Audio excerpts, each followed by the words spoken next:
ఇప్పుడు మనం ఏదైనా ఒక లఘులోలకం ఇప్పుడు మనం ఏదైనా ఒక ప్రదేశంలో గురుత్వ త్వరణం విలువను ఎలా కనుగొనాలో ప్రయోగపూర్వకంగా తెలుసుకుందాం. ఒక బంతిని ఇలా పైకి విసిరామనుకోండి, అది కొంత ఎత్తును చేరుకొని అక్కడి నుంచి తిరిగి కిందికి ప్రయాణిస్తూ భూమిని తాకుతుంది కదా. ఒక బంతి వేగం పైకి పోతున్నప్పుడు, అది కింద పడుతున్నప్పుడు ఎలా మారుతుందో మీరెప్పుడైనా జాగ్రత్తగా గమనించారా? చూడండి, ఒక బంతిని కొంత తొలి వేగంతో పైకి విసిరినప్పుడు దాని వేగం క్రమక్రమంగా తగ్గుతూ ఒకానొక ఎత్తు వద్ద 0 అవుతుంది. బంతి వేగం 0 అయినప్పుడు అది ఇంకెంత మాత్రం పైకి పోలేదు కదా. ఇక ఆ బంతి ఆ గరిష్ట ఎత్తు నుంచి కిందకు పడడం ప్రారంభిస్తుంది. బంతి కిందకు పడుతున్నప్పుడు ఆ బంతి వేగం దాని మార్గంలో ప్రతి బిందువు వద్ద ఒకే రకంగా ఉంటుందా, లేక మారుతూ ఉంటుందా? నిజానికి మీరు జాగ్రత్తగా గమనిస్తే మీకో విషయం స్పష్టమవుతుంది. బంతి కింద పడుతున్నప్పుడు దాని వేగం క్రమక్రమంగా అధికమవుతూ భూమిని తాకే సమయంలో గరిష్టమవుతుంది. వస్తువు వేగంలో వచ్చే మార్పు రేటునే త్వరణం అని అంటారు.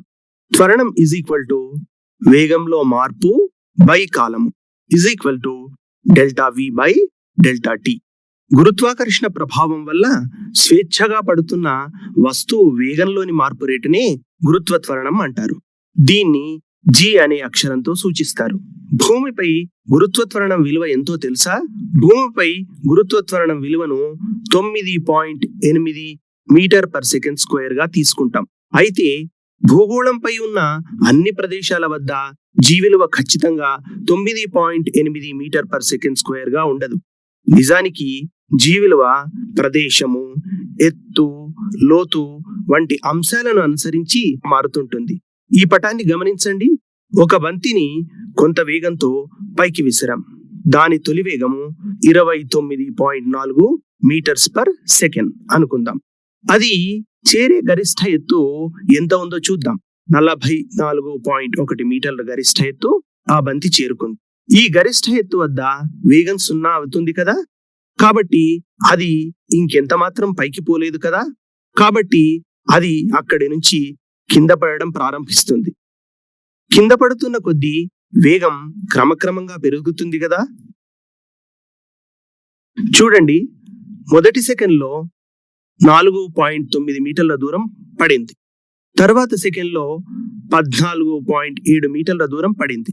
ఆ తర్వాత సెకండ్లో 24.5 మీటర్ల దూరం పడిపోయింది. ఇప్పుడు ఈ వేగాల సంగతి చూద్దాం. 1వ సెకండ్ వద్ద వేగము is equal to 9.8 metre per second. 2వ సెకండ్ వద్ద వేగం is equal to 19.6 metre per second. 3వ సెకండ్ వద్ద వేగము is equal to 29.4 metre per second. దీనిని బట్టి మనకు తెలిసేదేమంటే ప్రతి సెకండ్లో వేగంలో మార్పు 9.8 మీటర్ పర్ సెకండ్. అంటే వేగంలో మార్పు రేటు సమానంగా ఉందన్నమాట. ఇంకో రకంగా చెప్పాలంటే వస్తువు సమత్వరణంతో కింద పడుతుందన్నమాట. ఇప్పుడు మనం చేసే ప్రయోగ ఉద్దేశం ఏంటో ఊహించగలరా? ప్రయోగ ఉద్దేశం, మీరున్న ప్రదేశంలో గురుత్వ త్వరణం విలువను లఘులోలకాన్ని ఉపయోగించి కనుక్కోవడం. లఘులోలకాన్ని మీరు ఎప్పుడైనా చూసారా? ఇదిగో ఈ గోడ గడియారాన్ని గమనించండి. దీనిలో లోలకం ఎక్కడుందో చెప్పగలరా? ఇది గడియారంలోని లోలకం. ప్రయోగశాలలో మనం ఉపయోగించే లఘులోలకాన్ని చూడండి. ఈ ప్రయోగానికి కావలసిన పరికరాలను మనం గమనిద్దాం. కావలసిన పరికరాలు: లోహపు గోళం, పొరిలేని దారం, 2గా చీల్చిన రబ్బరు బిరడ, ఆపు గడియారం, retort stand, vernier callipers, metre scale. ఈ ప్రయోగంలో ఉపయోగించే సూత్రాలేమిటో తెలుసుకుందాం. మొదటి సూత్రం, లఘులోలకం యొక్క డోలనావర్తన కాలానికి సమీకరణం.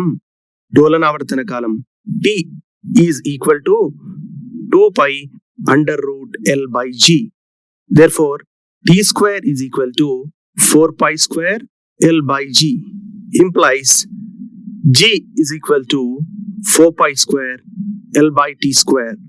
అంటే గురుత్వ త్వరణం విలువను లెక్కించాలంటే లఘులోలకం పొడవు L ను డోలనావర్తన కాలం T లను లెక్కించాలని ఈ సమీకరణం వల్ల మనకు తెలుస్తుంది.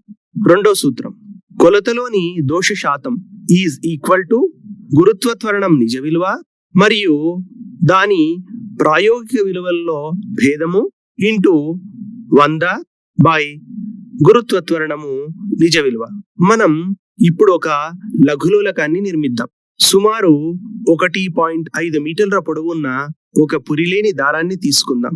దానికి ఒక చివరన లోహపు గోళాన్ని కడదాం. ఈ దారం రెండవ చివరను రెండుగా చీల్చిన రబ్బరు బిరడా యొక్క చీలిక గుండా పంపిద్దాం. ఇప్పుడు ఈ రబ్బరు బిరడాను రిటార్డ్ స్టాండ్ క్లిప్పుల మధ్య బిగిద్దాం. ఈ మొత్తం అమరికని లఘులోలకం అని అంటారు. ఇప్పుడు ఒక లఘులోలకం ద్వారా మనం ఉన్న ప్రదేశంలో గురుత్వ త్వరణం విలువని ఎలా కనుక్కోవాలో ప్రయోగం చేసి చూద్దాం. ప్రయోగ పద్ధతి. ఈ ప్రయోగం చేయడంలో రెండు ప్రధానమైన దశలు ఉన్నాయి. అవి 1 లఘులోలకం పొడవును గణించడము, 2 లోలకం యొక్క వివిధ పొడవుల వద్ద దాని డోలనావర్తన కాలాన్ని గణించడం. ఇప్పుడు లోలకం పొడవు L ను ఎలా గణించాలో తెలుసుకుందాం. ఈ యానిమేషన్ ను గమనించండి. ఇది లోలకం. ఇది లోలకం అవలంబన బిందువు లేదా ఆధార బిందువు. దీనిని S అనే అక్షరంతో సూచిస్తాం. ఇది గోళ కేంద్రం. దీనిని O అనే అక్షరంతో సూచిస్తాం. ఇది గోళం అడుగు భాగం. దీనిని D అనుకుందాం. ఇది గోళం యొక్క కొక్కెం. దీనిని C తో సూచిద్దాం. ఇప్పుడు SC, SD, SO ఈ దూరాల్లో ఏది లోలకం పొడవును సూచిస్తుందో చెప్పగలరా? లోలకం ఆధార బిందువు నుంచి లోలక గోళ కేంద్రం వరకు ఉన్న దూరాన్ని లోలకం పొడవు అని అంటారు. కాబట్టి SO లోలకం పొడవును సూచిస్తుంది. లోలకం ఆధార బిందువు నుండి దాని అడుగు భాగం వరకు గల దూరాన్ని A గాను, గోళ వ్యాసార్థాన్ని R గాను, లోలకం పొడవును L గాను తీసుకుందాం. ఇప్పుడు లోలకం పొడవు L ఇజ్ ఈక్వల్ టు లోలకం ఆధార బిందువు నుంచి దాని అడుగు భాగం వరకు గల దూరం SD మైనస్ లోలక గోళ వ్యాసార్థం OD. Therefore L is equal to A minus R. అంటే ఆధార బిందువు నుంచి గోళం అడుగు భాగం వరకు ఉన్న దూరంలోంచి గోళ వ్యాసార్థం విలువను తీసేస్తే లోలకం పొడవు తెలుస్తుందన్నమాట. ఆధార బిందువు నుంచి లోలకం అడుగు భాగం వరకు గల దూరాన్ని అంటే ఏని ఇలా స్కేలు సాయంతో ప్రత్యక్షంగా కొలుస్తారు. మరి గోళ వ్యాసార్థాన్ని ఎలా కనుక్కుంటాము? గోళ వ్యాసార్థాన్ని వెర్నియర్ క్యాలిపర్ సాయంతో కనుక్కుంటాం.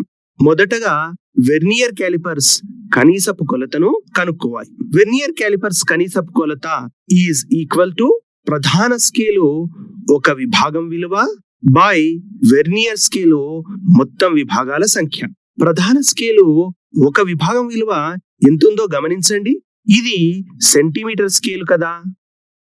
1 సెంటీమీటర్ మధ్యలో ఎన్ని విభాగాలు ఉన్నాయో చూడండి. 1, 2, 3, 4, 5, 6, 7, 8, 9, 10 అంటే 10 విభాగాలు ఉన్నాయి కదా. 1 సెంటీమీటర్ మధ్యలో 10 విభాగాలు ఉన్నాయి. కావున ప్రధాన స్కేలు 1 విభాగం విలువ 1 మిల్లీమీటర్ అవుతుంది.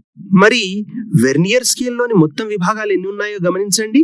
ఈ మొదటి గీతను 0 విభాగం అని అంటాం. కాబట్టి ఇలా లెక్కిస్తూ వెళ్దాం. 1, 2, 3, 4, 5, 6, 7, 8, 9, 10 అంటే మొత్తం 10 విభాగాలు ఉన్నాయి. కాబట్టి కనీసపు కొలత is equal to 1 millimetre by 10 is equal to 0.1 centimetre divided by 10 is equal to 0.01 centimetre. Therefore vernier callipers కనీసపు కొలత ఈజ్ ఈక్వల్ టు 0.01 సెంటీమీటర్లు. మనం ఈ ప్రయోగంలో ఈ గోళాన్ని ఉపయోగిస్తున్నాం కదా. దీని యొక్క వ్యాసార్థాన్ని కనుక్కోవాలి కదా. కాబట్టి ఇప్పుడు ఈ గోళాన్ని ఈ వెర్నియర్ క్యాలిపర్స్ యొక్క కింది దవడల మధ్యన బిగిద్దాం. వెర్నియర్ క్యాలిపర్స్ లోని స్కేలుల వివిధ రీడింగులను ఈ పట్టికలో పొందుపరచాల్సి ఉంటుంది. ఆ పట్టికను మనం మొదట గమనిద్దాం. వరుస సంఖ్య మనం ఎన్నిసార్లు ప్రయోగం చేస్తామో ఈ వరుస సంఖ్య సూచిస్తుంది. ప్రధాన స్కేల్ రీడింగ్, దీన్ని ఏతో సూచిస్తాం. ఇది సెంటీమీటర్లలో ఉంటుంది. వెర్నియర్ ఏకీభవన స్థానం లేదా వెర్నియర్ ఏకీభవించే రీడింగ్, దీనిని ఎంతో సూచిస్తాం. ఇది వెర్నియర్ స్కేలు ఏ విభాగము ప్రధాన స్కేల్ యొక్క ఏ విభాగంతో ఏకీభవిస్తుందో తెలుపుతుంది. ఇది ఒక సంఖ్య మాత్రమే, దీనికి ప్రమాణాలు ఉండవు. అదనపు విభాగం విలువ, దీనిని బి అనే అక్షరంతో సూచిస్తారు. వెర్నియర్ ఏకీభవన స్థానం రీడింగ్ ను కనీసపు కొలతతో గుణిస్తే అదనపు విభాగం విలువ వస్తుంది. ఇది కూడా సెంటీమీటర్లలో ఉంటుంది. మొత్తం రీడింగ్, ప్రధాన స్కేల్ రీడింగ్ ఏని అదనపు విభాగం విలువ బిని కలిపితే మొత్తం రీడింగ్ వస్తుంది. ఈ ఏ ప్లస్ బి అనేది గోళ వ్యాసాన్ని సూచిస్తుంది. ఇది కూడా సెంటీమీటర్లలోనే ఉంటుంది. ఇప్పుడు ఈ గోళాన్ని వెర్నియర్ క్యాలిపర్స్ కింది దవడల మధ్యన బిగించాం కదా. ఇప్పుడు ప్రధాన స్కేల్ రీడింగ్ ఎంత ఉందో చూడండి. వెర్నియర్ స్కేల్ 0 విభాగం ప్రధాన స్కేలులోని 1.9 సెంటీమీటర్లకు 2 సెంటీమీటర్లకు మధ్యన ఉంది కదా.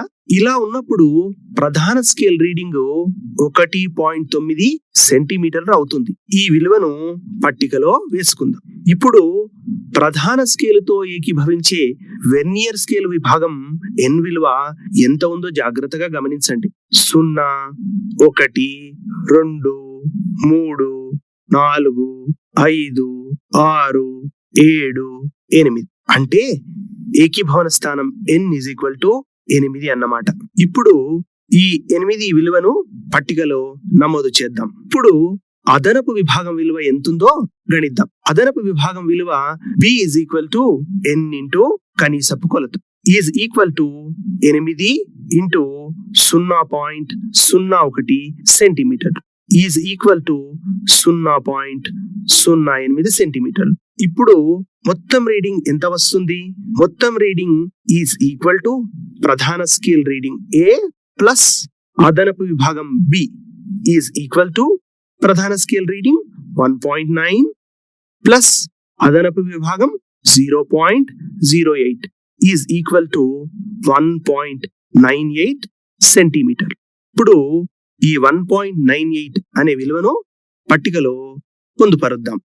ఇప్పుడు ఇదే ప్రయోగాన్ని మరోసారి చేద్దాం. కాబట్టి వరుస సంఖ్య ఇప్పుడు 2 అవుతుంది. ఇప్పుడు దవడల మధ్య ఉన్న గోళ స్థానాన్ని కొద్దిగా మారుద్దాం. ఇప్పుడు విలువలు ఎలా వచ్చాయో చూద్దాం. ప్రధాన స్కేల్ రీడింగ్ 1.9, వెర్నియర్ ఏకీభవన రీడింగ్ 9, కాబట్టి అదనపు విభాగం విలువ 0.09, మొత్తం రీడింగ్ 1.99. మూడవసారి ప్రయోగాన్ని చేసినప్పుడు దవడల మధ్య గోళ స్థానాన్ని ఇంకొద్దిగా మారుద్దాం. ఇప్పుడు వివిధ విలువలు ఈ రకంగా వచ్చాయనుకుందాం. వాటిని వరుసగా ఇలా నమోదు చేసుకుంటూ పోదాం. 1.9, 9, 0.09, 1.99. నాలుగవసారి చేసినప్పుడు విలువలు 1.9, 9, 0.09, 1.99. ఇప్పుడు మొత్తం రీడింగ్ ను గమనించండి. ఇది గోళం వ్యాసాన్ని ఇస్తుంది. సరాసరి గోళ వ్యాసం ఈజ్ ఈక్వల్ టు ఈ విలువలన్నిటిని కూడి 4తో భాగించాలి కదా.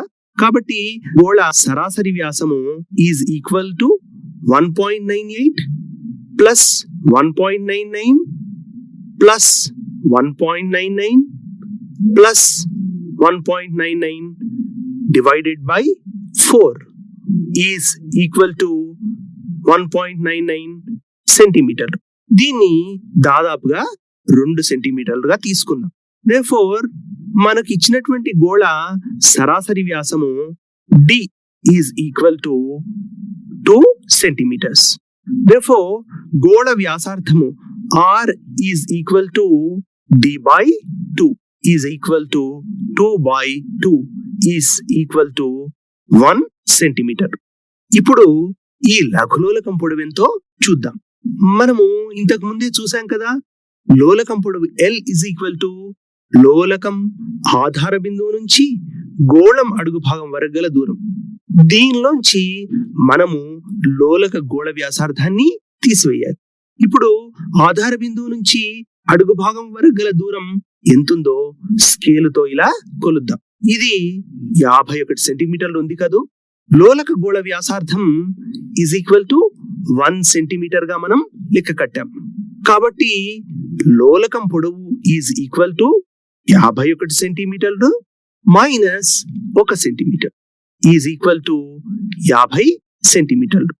ఇలా మనం ప్రతిసారి లోలకం పొడవును లెక్కించాల్సి ఉంటుంది. ప్రతిసారి పొడవును లెక్కించడానికి బదులుగా మనం ఒకేసారి దారంపై పెన్నుతో 51 సెంటీమీటర్లని, 61 సెంటీమీటర్లు, 71 సెంటీమీటర్లు, 81 సెంటీమీటర్లు, 91 సెంటీమీటర్ల వద్ద పెన్నుతో బిందువులను గుర్తించుకుని తదనుగుణంగా లోలకం పొడవును సరిచేసుకుంటే సులభంగా ఉంటుంది. ఇప్పుడు లఘులోలకం డోలనావర్తన కాలాన్ని ఎలా కనుక్కోవాలో చూద్దాం. ఇది ఒక లఘులోలకం. ఇది లఘులోలకం యొక్క విరామ స్థానము లేదా సమతా స్థితి స్థానం. ఈ విరామ స్థానం నుండి లఘులోలకాన్ని ఒక వైపుకు కొద్దిగా లాగి వదిలేద్దాం. ఇప్పుడు ఇది ఈ కొన నుంచి విరామ స్థానం ద్వారా మరో కొన వైపుకు పోతుంది కదా. ఇలా ఒక కొన నుంచి మరో కొనకు లోలకం డోలనాలు చేస్తుంది. ఇప్పుడు ఈ కొనలను ఏమంటారు? ఈ కొనలను అంత్యస్థానాలు అని అంటాము. లోలకం ఒక డోలనం చేయటానికి పట్టే కాలాన్ని డోలనావర్తన కాలము అని అంటారు. ఒక డోలనం అంటే ఏమిటో చూద్దాం. డోలనాల్ని లెక్కించడానికి ప్రధానంగా 2 పద్ధతులను అనుసరిస్తాం. మొదటి పద్ధతి చూద్దాం. విరామ స్థితిలో ఉన్న ఈ లోలకాన్ని ఒక పక్కకు లాగి వదిలేద్దాం. ఇప్పుడు ఇది డోలనాలు చేయడం ఆరంభించింది కదా. డోలనాలు ఏకరీతిగా సాకేందుకు వీలుగా మొదటి 3 లేదా 4 డోలనాల్ని వదిలేద్దాం. ఇప్పుడు ఈ అంత్యస్థానం దగ్గర లోలక గోళం ఉన్నప్పుడు స్టాప్ క్లాక్ ను ఆన్ చేద్దాం. గోళం విరామ స్థానాన్ని దాటి మరో అంత్యస్థానం వద్దకు వెళ్ళి మళ్ళీ విరామ స్థానాన్ని దాటి తిరిగి అదే అంత్యస్థానం దగ్గరకు వచ్చినప్పుడు స్టాప్ క్లాక్ ను ఆఫ్ చేద్దాం. ఒక డోలనానికి ఎన్ని సెకండ్లు పట్టింది? స్టాప్ క్లాక్ లో చూడండి, 2 సెకండ్లు పట్టింది కదా. కాబట్టి డోలనావర్తన కాలము 2 సెకండ్లు. డోలనావర్తన కాలాన్ని లెక్కించడానికి విరామ స్థానాన్ని కూడా రిఫరెన్స్ గా తీసుకోవచ్చు. అది ఎలాగో చూద్దాం. దీన్ని 2వ పద్ధతిగా చెప్పుకుంటాం. ఈ 2వ పద్ధతిలో కూడా డోలనావర్తన కాలాన్ని లెక్కించవచ్చు. ఇది లోలకం. ఇప్పుడు ఇది విరామ స్థితిలో ఉంది. ఈ విరామ స్థానంతో ఏకీభవించేటట్లు సరిగ్గా దానికి ఎదురుగా ఈ లోలకాన్ని ఉంచినటువంటి టేబుల్ పై నిలువుగా ఒక గీతను చాక్ పీస్ తో గాని స్కెచ్ పెన్ తో గాని గీద్దాం. ఇప్పుడు లఘులోలకాన్ని ఒక పక్కకు లాగి వదిలేద్దాం. డోలనాలు ఏకరీతిగా ఉండేందుకు వీలుగా మొదటి 3 డోలనాల్ని వదిలేద్దాం. డోలనాలు చేస్తున్న లోలకం పారలాక్స్ దోషం లేకుండా ఈ గీతతో ఏకీభవించినప్పుడు స్టాప్ క్లాక్ ను ఆన్ చేద్దాం. లోలకం ఈ గీతను దాటి ఒక వైపున అంత్యస్థానానికి పోయి తిరిగి విరామ స్థానం దగ్గరకు వస్తుంది. అక్కడ అది ఆగకుండా 2వ వైపునున్న అంత్యస్థానానికి పోతుంది. తిరిగి అక్కడి నుంచి విరామ స్థానం వైపు వస్తుంది. ఇలా వస్తూ విరామ స్థానానికి సరిగ్గా ఎదురుగా మనం పెట్టుకున్న గీతతో ఏకీభవించినప్పుడు స్టాప్ క్లాక్ ను ఆఫ్ చేద్దాం. ఇప్పుడు ఒక డోలనం పూర్తి అయిందన్నమాట. విరామ స్థానాన్ని రెఫరెన్స్ గా తీసుకున్నప్పుడు ఇంతకు ముందు చెప్పినట్టుగా ఒక డోలనాన్ని ఎలా గణించాలో ఈ పటం సూచిస్తుంది. ఒక ముఖ్య విషయం, డోలనాలను లెక్క పెట్టేటప్పుడు మీ కన్ను, లోలకం, గీత ఒకే ఎత్తులో ఒకే సరళ రేఖలో ఉండేటట్లుగా చూసుకోవాలి. సరే, ఇప్పుడు ఒక డోలనానికి ఎన్ని సెకండ్లు పట్టిందో స్టాప్ క్లాక్ లో గమనిద్దాం. ఎన్ని సెకండ్లు పట్టింది? 2 సెకండ్లు కదా, కాబట్టి డోలనావర్తన కాలం 2 సెకండ్లు. చూడండి, 2 పద్ధతుల్లోనూ డోలనావర్తన కాలం సమానంగానే వస్తుంది. అయితే మనం ఇప్పుడు చేస్తున్న ప్రయోగంలో ఈ 2వ పద్ధతిని ఎంచుకొని డోలనావర్తన కాలాన్ని లెక్క కడదాం. సరేనా? ఇంకో ముఖ్య విషయం, కేవలం ఒక డోలనాన్ని మాత్రమే లెక్కించి డోలనావర్తన కాలంగా తీసుకుంటే ఆ విలువ అంత విశ్వసనీయంగా ఉండకపోవచ్చు. కాబట్టి మనం చేసే ప్రయోగంలో 20 డోలనాలకు పట్టే కాలాన్ని మొదట లెక్కించి తద్వారా ఒక డోలనానికి పట్టే కాలాన్ని లెక్కిస్తాం. ఇప్పుడు చూడండి, 20 డోలనాలకు పట్టిన కాలం ఎంతుందో గమనించండి. 20 డోలనాలకి పట్టిన కాలం 28 సెకండ్లు అని వచ్చింది కదా. దేర్ఫోర్ ఒక డోలనానికి పట్టే కాలము 28/20 1.4 సెకండ్. ఇప్పుడు ఈ డోలనావర్తన కాలం కనుగొనేటప్పుడు పాటించాల్సిన కొన్ని ముఖ్యమైన జాగ్రత్తలను గమనిద్దాం. జాగ్రత్తలు: 1. లఘులోలకం కంపన పరిమితి చాలా తక్కువగా ఉండాలి. అంటే లోలకం కోణీయ కంపన పరిమితి 5 డిగ్రీలకు మించి ఉండకూడదు. 2. డోలనాలు ఒకే తలంలో ఉండాలి. 3. డోలనాలు చేసేటప్పుడు గోళం మెలికలు తిరగకూడదు. 4. చీల్చిన బెండు ముక్కల అడుగు భాగాలు ఒకే సమతలంలో ఉండాలి. ఇలా ఎగుడు దిగుడుగా ఉండకూడదు. డోలనావర్తన కాలాన్ని కనుగొని తద్వారా గురుత్వ త్వరణం కనుక్కోవడానికి మనం వినియోగించే పరిశీలనల పట్టికను ఒకసారి గమనించండి. ఈ పట్టిక మీద గోళక వ్యాసార్థము r 1 సెంటీమీటర్ అని రాసుకుందాం. గోళక వ్యాసార్థాన్ని ఇంతకు ముందే మనము వెర్నియర్ కాలిపర్ సహాయంతో కనుక్కున్నాం కదా. ఇప్పుడు ఈ పట్టికలో ఉండే అంశాలను ఒకసారి జాగ్రత్తగా చూద్దాం. వరుస సంఖ్య: ఆధార బిందువు నుంచి లోలకం అడుగు భాగం వరకు గల దూరము a సెంటీమీటర్లు. లోలకం పొడవు L a - r. 20 డోలనాలకు పట్టే కాలం t. దీన్ని ఒకటోసారి చేయాలి. మళ్ళీ 20 డోలనాలకు పట్టే కాలాన్ని రెండవసారి కూడా తీసుకోవాలి. కాబట్టి ఈ పట్టికలో రెండవసారి అనేది వస్తుంది. ఇప్పుడు మొదటిసారి తీసుకున్న వాటికి రెండవసారి తీసుకున్న వాటికి సరాసరి తీసుకోవాలి. కాబట్టి సరాసరి అనే కాలం కూడా ఈ పట్టికలో ఉంటుంది. డోలనావర్తన కాలం T తో సూచిస్తాం. డోలనావర్తన కాలం అంటే ఏమిటి? ఒక డోలనానికి పట్టే కాలం. ఈ డోలనావర్తన కాలాన్ని T అనే అక్షరంతో సూచిద్దాం. T అప్పుడు ఏమవుతుంది? T t/20. డోలనావర్తన కాల వర్గం కాబట్టి అది t². ఇప్పుడు చివర కాలంలో మనం తీసుకోవాల్సిన అంశం ఏమంటే లోలకం పొడవు బై డోలనావర్తన కాల వర్గం అంటే L/t². ఇప్పుడు ఈ L/t² స్థిర రాశిగా ఉంటుంది. అది మనం ప్రయోగం చేసిన తర్వాత స్థిర రాశిగా ఉందో లేదో మనం గమనిద్దాం. ఇప్పుడు లోలకం యొక్క వివిధ పొడవుల వద్ద డోలనావర్తన కాలం ఎలా ఉంటుందో చూసే ప్రయోగం చేద్దాం. ఇప్పుడు ఈ లోలకం యొక్క ఆధార బిందువు నుంచి లోలకం అడుగు భాగం వరకు గల దూరం 51 సెంటీమీటర్లుగా తీసుకున్నాం. ఈ 51 సెంటీమీటర్లలోంచి లోలక వ్యాసార్థం విలువ 1 సెంటీమీటర్ తీసేస్తే లోలకం పొడవు తెలుస్తుంది కదా. దేర్ఫోర్ లోలకం పొడవు 51 - 1 50 సెంటీమీటర్లు. ఇప్పుడు లోలకాన్ని ఒక పక్కకు లాగి వదిలేద్దాం. డోలనాలు ఏకరీతిగా ఉండేందుకు వీలుగా మొదటి 3 డోలనాలను పరిగణించకుండా వదిలేద్దాం.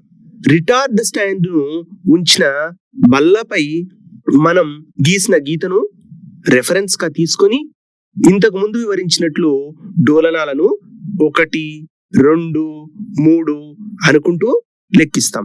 ఇంతకు ముందు వివరించినట్లుగా 20 డోలనాలకు పట్టే కాలాన్ని స్టాప్ క్లాక్ సాయంతో కనుక్కుంటాం. 20 డోలనాలకి ఎంత సమయం పట్టింది? 29 సెకండ్లు కదా. ఇప్పుడు దీనిని పట్టికలో వేద్దాం. అదే పొడవుకు 20 డోలనాలకు పట్టే కాలాన్ని మరోసారి లెక్కిద్దాం. ఇప్పుడు 28 సెకండ్లు వచ్చింది కదూ. ఇప్పుడు వీటి సరాసరిని లెక్కగడతాం. అంటే 29 plus 28/2 is equal to 57/2 is equal to 28.5 second. ఇప్పుడు ఈ విలువలన్నిటినీ పట్టికలో వేద్దాం. ఇంకా ఈ మిగతా విలువలన్నీ ఆటోమేటిక్ గా గణనతో తెలుస్తాయి. డోలనావర్తన కాలం is equal to capital T is equal to small t by 20 is equal to 28.5 seconds by 20 is equal to 1.42 seconds. డోలనావర్తన కాల వర్గం is equal to t square is equal to 1.42 into 1.42 is equal to 2.01 second square. లోలకం పొడవు by డోలనావర్తన కాల వర్గం is equal to L by t square is equal to 50/2.01 is equal to 24.87. ఇప్పుడు లోలక గోళం పొడవును 60 సెంటీమీటర్లుగా మార్చుకుందాం. డోలనావర్తన కాలం ఎంత ఉంటుందో లెక్కగడదాం. మనం తీసుకున్న గోళ వ్యాసార్థం 1 సెంటీమీటర్ కనుక ఆధార బిందువు నుంచి గోళం అడుగు భాగం వరకు గల దూరాన్ని 61 సెంటీమీటర్లుగా తీసుకుంటే లోలకం పొడవు 60 సెంటీమీటర్లు అని వస్తుంది. ఇప్పుడు ఈ లోలకం పొడవు 60 సెంటీమీటర్లు ఉన్నప్పుడు మనం డోలనావర్తన కాలాన్ని లెక్కించాలి కదా. ఇంతకు ముందు విధంగానే లోలకాన్ని ఒక పక్కకు లాగి వదిలేద్దాం. 3 డోలనాలను పరిగణనలోకి తీసుకోకుండా వదిలేద్దాం. ఇప్పుడు విరామ స్థానాన్ని రెఫరెన్స్ గా తీసుకొని 20 డోలనాలకు పట్టే కాలాన్ని లెక్కిద్దాం. 20 డోలనాలకు పట్టే కాలం స్టాప్ క్లాక్ లో ఎంత వచ్చిందో గమనించండి. 32 సెకండ్లు కదా. ఈ విలువను పట్టికలో వేద్దాం. రెండవసారి ఇలాగే చేసి చూద్దాం. ఇప్పుడు 20 డోలనాలకు పట్టిన కాలం ఎంత వచ్చిందో మళ్ళీ ఓసారి స్టాప్ క్లాక్ లో గమనించండి. ఇప్పుడేమో 31 సెకండ్లు వచ్చింది కదా. దీన్ని కూడా పట్టికలో నమోదు చేద్దాం. ఇప్పుడు ఈ రెండింటి సరాసరి ఎంత ఉందో చూద్దాం. 32 ప్లస్ 31/2 ఈజ్ ఈక్వల్ టు 31.5. డోలనావర్తన కాలం ఎంత వస్తుంది? 1.57. డోలనావర్తన కాల వర్గం t స్క్వేర్ ఎంత వస్తుంది మనకి? 2.46. L బై t స్క్వేర్ విలువ ఎంత వచ్చింది? 24.39 అని తెలుస్తుంది. ఇప్పుడు లోలకం పొడవు 70 సెంటీమీటర్లు, 80 సెంటీమీటర్లు, 90 సెంటీమీటర్లు ఉన్నప్పుడు ఇంతకు ముందు చేసిన విధంగానే డోలనావర్తన కాలాన్ని లెక్కించి ఈ పొడవులకు కూడా L బై t స్క్వేర్ విలువను కనుక్కుంటాం. వచ్చిన విలువలను ఇలా పట్టికలో నమోదు చేద్దాం. ప్రయోగ పరిశీలనలన్నిటినీ నమోదు చేసుకున్న తర్వాత ఈ పట్టిక ఇలా కనిపిస్తుంది. ఇప్పుడు ఈ పట్టికను ఒకసారి జాగ్రత్తగా గమనించండి. ఈ చివరి కాలంలో ఉన్న L బై t స్క్వేర్ విలువను ఒక్కసారి గమనించండి. ఈ విలువలన్నీ దాదాపు స్థిరంగా ఉన్నాయి కదా. అంటే లోలకం పొడవు ఎంత ఉన్నప్పటికీ L బై t స్క్వేర్ విలువ స్థిరంగా ఉంటుంది అనే విషయం మనకు తెలుస్తుంది. ఇప్పుడు ఈ సరాసరి L బై t స్క్వేర్ విలువను కనుక్కుందాం. సరాసరి L బై t స్క్వేర్ విలువ is equal to 24.87 plus 24.39 plus 25.17 plus 24.69 plus 24.93 all divided by 5 is equal to 124.05 divided by 5 is equal to 24.81 centimeter per second square. Therefore, సరాసరి L/T² విలువ is equal to 24.81 centimeter per second square. గురుత్వ త్వరణం విలువను మనం కనుక్కోవాలంటే సూత్రాన్ని ఇంతకు ముందే తెలుసుకున్నాం కదా, అదేమిటో మరొక్కసారి చూద్దాం.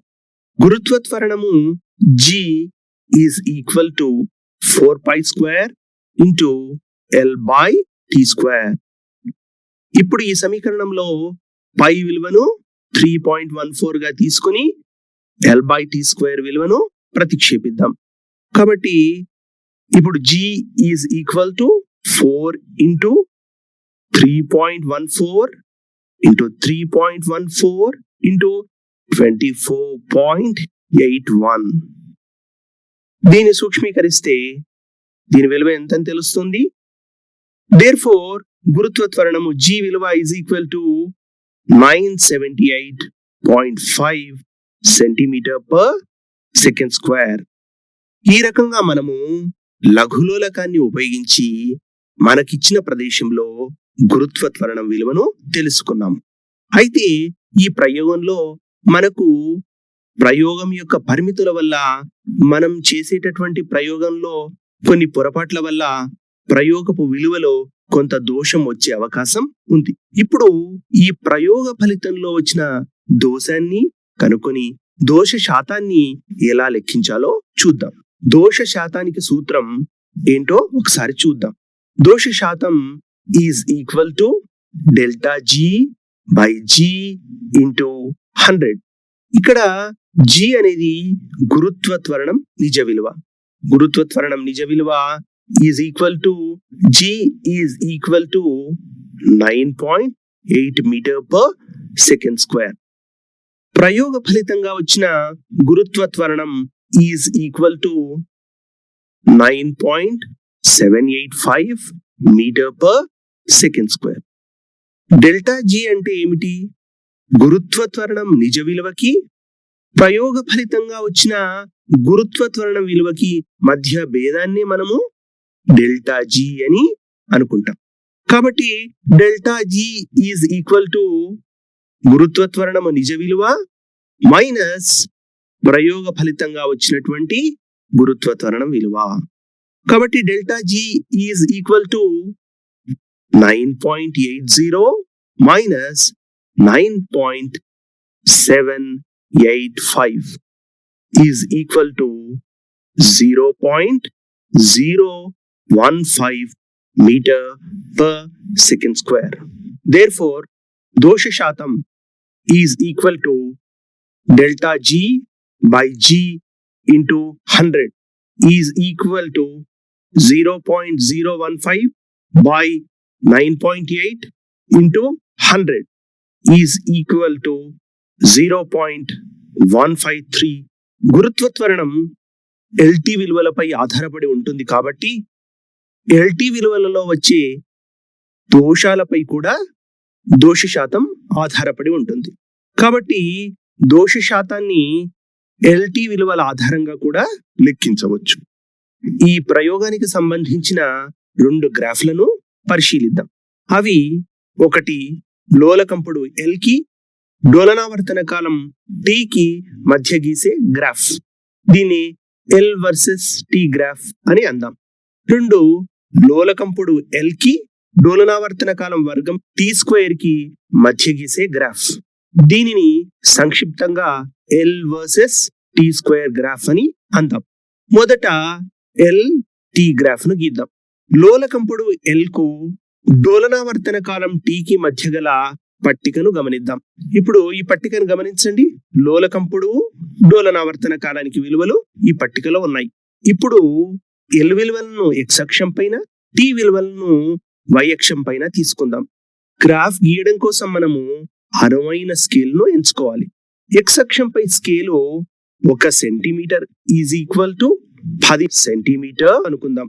అప్పుడు x అక్షంపై బిందువుల్ని ఇలా గుర్తిస్తాం: 10, 20, 30, 40, 50, 60, 70, 80, 90. y అక్షంపై scale 1 centimetre is equal to 0.5 సెకండ్లు అనుకుందాం. ఇప్పుడు y అక్షంపై బిందువుల్ని ఇలా గుర్తిద్దాం. 0.5, 1, 1.5, 2, 2.5, 3. మనకు ప్రయోగంలో వచ్చిన LT విలువల ఆధారంగా వచ్చే బిందువులు ఏంటో చూద్దాం. ఇప్పుడు ఈ బిందువుల్ని మనము గ్రాఫ్ పై గుర్తించాల్సి ఉంటుంది. ఇప్పుడు మొదటి బిందువుని ఎలా గుర్తించాలో చూద్దాం. 50, 1.42 కదా. ఈ బిందువును గ్రాఫ్ పై గుర్తించడానికి x అక్షంపై 50 దగ్గర మనం చూడాలి. అదే విధంగా y అక్షం వైపు 1.42 దగ్గర మనం గుర్తించుకోవాలి. ఇప్పుడు 50, 1.42 అనే బిందువు ఇక్కడ వచ్చింది. అలాగే 60, 1.57, 70, 1.67, 80, 1.80, 90, 1.9 బిందువుల్ని కూడా గుర్తిద్దాం. ఇప్పుడు ఈ బిందువుల్ని కలుపుదాం. బిందువుల్ని కలపగా వచ్చిన ఈ వక్రాన్ని ఏమని పిలుస్తారో తెలుసా? ఈ వక్రాన్ని పరావలయము అని అంటారు. అంటే L కి T కి మధ్య గ్రాఫ్ గీస్తే కేంద్రం ద్వారా పోయేటటువంటి పరావలయం వస్తుంది. ఇప్పుడు L కి T² కి మధ్యన గ్రాఫ్ను గీద్దాం. ఇందుకోసం L విలువలు T² విలువలకు మధ్యన ఉన్న పట్టికను గమనిద్దాం. ఈ పట్టికను గమనించండి. ఒక కాలంలో లోలకం పొడవులున్నాయి, రెండవ కాలంలో డోలనావర్తన కాలం వర్గం యొక్క విలువలు ఉన్నాయి. ఇప్పుడు L విలువలనేమో x అక్షం పైన, T² విలువలను y అక్షం పైన తీసుకుందాం. XY అక్షాలపై అనువైన స్కేల్ను ఎంచుకోవాలి. x అక్షంపై స్కేలును ఇలా తీసుకుందాం. 1 centimetre is equal to 10 centimetre అనుకుందాం. ఇప్పుడు x అక్షంపై బిందువుల్ని ఇలా గుర్తిద్దాం. 10, 20, 30, 40, 50, 60, 70, 80, 90, 100. y అక్షంపై scale 1 centimetre is equal to 0.5 second square అని తీసుకుందాం. ఇప్పుడు y అక్షంపై బిందువుల్ని స్కేల్ ప్రకారం గుర్తించుకుందాం. 0.5 second square, 1 second square, 1.5 second square, 2 second square, 2.5 second square, 3 second square, 3.5 second square, 4 second square. ఇప్పుడు గ్రాఫ్ పై గుర్తించాల్సిన బిందువులు ఏంటో చూద్దాం. 50, 2.01, 60, 2.46, 70, 2.78, 80, 3.24, 90, 3.61. మొదట 50, 2.01 బిందువును ఇలా గ్రాఫ్ పై గుర్తిద్దాం. x అక్షం వెంబడి 50 వరకు వెళ్ళి y అక్షం వెంబడి 2.01 బిందువు దగ్గర ఆగాలి. ఇప్పుడు ఈ బిందువును ఇలా గుర్తించాలి. అలాగే మిగతా బిందువులను కూడా గుర్తిద్దాం.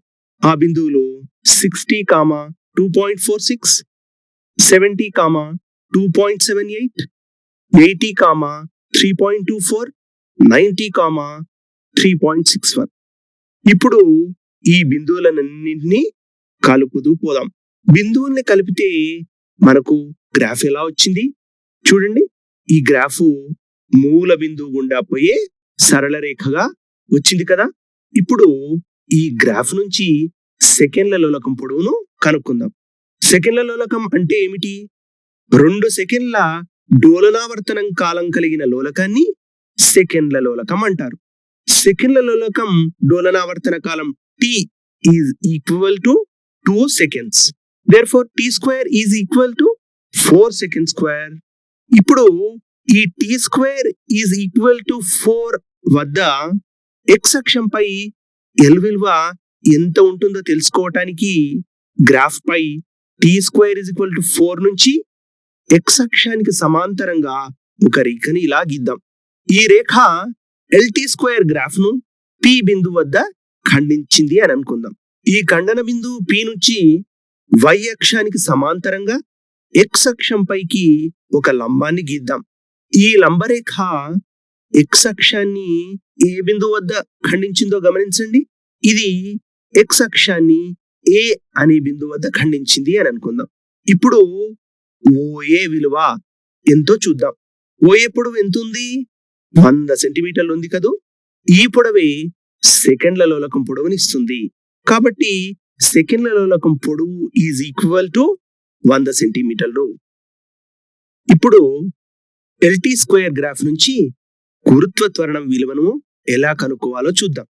ఈ సమీకరణాన్ని గమనించండి. T is equal to 2π√L/g. Therefore, T square is equal to 4π² G into L. ఈ సమీకరణాన్ని 1 అనుకుందాం. గ్రాఫ్ లో y అక్షం వెంబడి టీ స్క్వేర్ ను తీసుకున్నాం, x అక్షం వెంబడి L ను తీసుకున్నాం. కాబట్టి మూల బిందువు గుండా పోయే సరళ రేఖ యొక్క సాధారణ సమీకరణము y is equal to mx రూపంలో ఉంటుంది కదా. ఈ సమీకరణాన్ని 2 అనుకుందాం. T square is equal to 4π² G multiplied by L. ఈ సమీకరణాన్ని 1 అనుకుందాం. సమీకరణం 1ని సమీకరణం 2తో పూరుద్దాం. అప్పుడు m is equal to 4π² G అని తెలుస్తుంది. సమీకరణంలో m అంటే ఏంటి? m అనేది వాలు కదా. వాలు is equal to m is equal to 4π² G. Therefore, G is equal to 4π² m. దీన్ని సమీకరణం 3 అని అనుకుందాం. ఇప్పుడు ఎల్టీ స్క్వేర్ గ్రాఫ్ ద్వారా వాలును కనుక్కుందాం. గ్రాఫ్ పై ఏదైనా 2 బిందువులను తీసుకోవాలి. ఈ గ్రాఫ్ పై ఉన్న 2 బిందువులు, ఒక బిందువును R అనుకుందాము, ఇంకొక బిందువును S అని అనుకుందాం. ఇప్పుడు R నిరూపకాలను గమనించండి. 50, 2.00. ఇప్పుడు S నిరూపకాలను గమనించండి. 95, 3.80. Therefore, వాలు is equal to m is equal to y నిరూపకాల భేదము by x నిరూపకాల భేదం is equal to 3.80 minus 2.00 whole divided by 95 minus 50 is equal to 1.8 by 45 is equal to 0.04. Therefore, వాలు is equal to m is equal to 0.04. Graph ద్వారా వచ్చిన ఈ వాలు విలువను సమీకరణం 3లో ప్రతిక్షేపిద్దాం. G is equal to 4π² by 0.04 is equal to 100π² is equal to 100 into 3.14 into 3.14 is equal to 985.96 centimeters per second square. Therefore, graph ద్వారా వచ్చిన గురుత్వ త్వరణం విలువ is equal to 985.96 centimetre per second square. మనం లఘులోలకాన్ని ఉపయోగించి మనం ఉన్న ప్రదేశంలో గురుత్వ త్వరణం విలువ ఎలా కనుక్కోవాలో ప్రయోగపూర్వకంగా తెలుసుకున్నాం.